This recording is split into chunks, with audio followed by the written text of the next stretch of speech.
O Banco Central deve anunciar amanhã a decisão sobre a taxa básica de juros. Nos últimos 45 dias, alguns fatores importantes tiveram alteração e isso deveria ser levado em conta. O Fernando Nakagawa, nosso analista de economia, preparou uma lista com todas essas mudanças e a grande questão é se vão ser levadas em conta amanhã. Quer dizer, hoje, a reunião começou hoje, até amanhã o anúncio.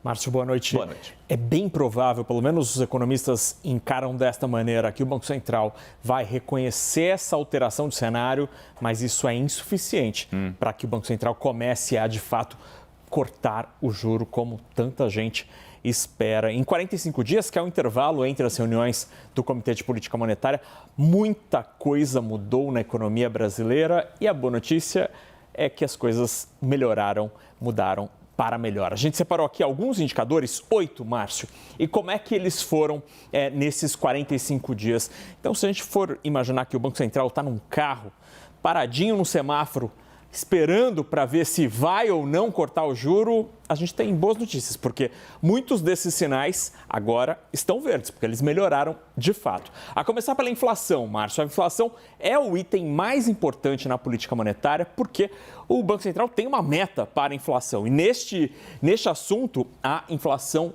melhorou. Estava em 12 meses em 6%.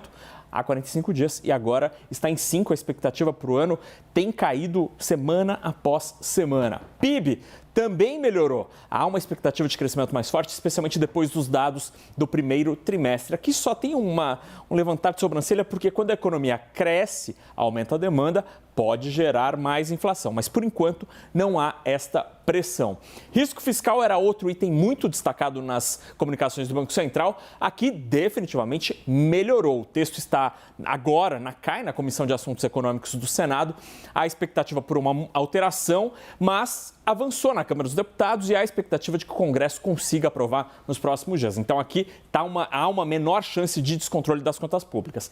O dólar também melhorou. A gente acompanhou aqui no Prime Time dólar abaixo de R$5 nos últimos dias. Está em tendência de queda. Ontem a gente mencionou o Goldman Sachs esperando R$4,40 para o fim do ano. Agora, na linha de baixo, Márcio, o desemprego ele está abaixo do esperado aqui no Brasil, mas aí é uma percepção neutra, porque se o desemprego cai, há mais gente no mercado de trabalho, é uma ótima notícia, mas isso gera mais demanda, pode gerar mais inflação. O risco país, que é um indicador de desconfiança dos estrangeiros com o Brasil, melhorou e melhorou muito, especialmente depois que a agência de classificação de risco Standard & Poor's melhorou, deu uma estrelinha para a nota brasileira, melhorou a perspectiva da nossa nota. E olhando para fora do Brasil, o juro nos Estados Unidos vai subir pelo menos.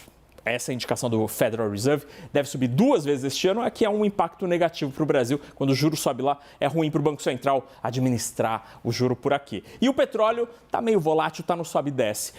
Olhando tudo isso, Márcio, temos 5 sinais verdes aqui que indicariam espaço para o Banco Central usar a tesoura e cortar o juro, 2 amarelinhos e 1 vermelho. Então, neste ambiente aqui, há espaço. Há um outro item, o 9º desta listinha, que não está aqui, que é no fim do mês a reunião do Conselho Monetário Nacional sobre a meta de inflação. O governo tem dado sinais de que não deve mudar o número, fica em 3%, só mudaria a referência, deixaria de ser o ano calendário, passaria a ser uma meta contínua. Até neste assunto, o mercado financeiro está topando, não acha que seja tão ruim assim. Se tiver uma surpresa, pode ser ruim, mas olhando tudo isso, tem espaço para cortar o juro. Só que o Banco Central ainda não indicou que deve cortar o juro.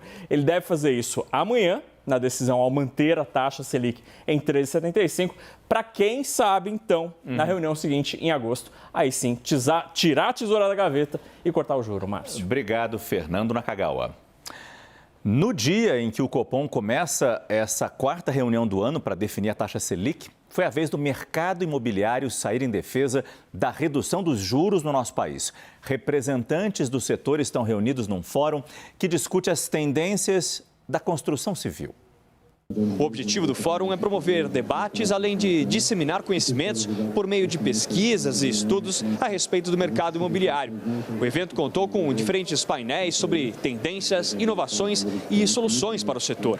Em entrevista à CNN, o presidente da associação afirmou que a redução do déficit habitacional depende da redução da taxa de juros. Ele disse também que o setor da incorporação vive bem com a taxa abaixo de 2 dígitos para o comprador do imóvel. É fundamental fundamental que a gente, nessa reunião do Copom, já inicie a redução da taxa de juros no Brasil, para todos os segmentos, inclusive vai afetar o segmento de corporação bastante, mas é uma coisa que nós estamos esperando muito e solicitamos ao Banco Central que olhe com muita clareza aquilo que está acontecendo nas ruas, nas empresas, para que ele possa tomar uma decisão adequada, para que nós possamos retomar investimentos no Brasil e não trabalhar desinvestindo e gerando desemprego. Nós somos um país que temos tudo para investir e gerar emprego. Nesta terça-feira, a Federação das Indústrias de São Paulo divulgou um comunicado de apoio à redução da taxa de juros. O posicionamento, assinado pelo presidente da Fiesp, diz que este é um momento crucial para a autoridade monetária decidir pelo início do ciclo de baixa da taxa de referência, dando fôlego à economia. Nada justifica o Brasil seguir com o título de campeão mundial de juros reais. A nota da Federação das Indústrias também traça um panorama sobre os impactos dos juros nos diferentes setores da economia e considera o ambiente de juros altos como hostil e comprometedor.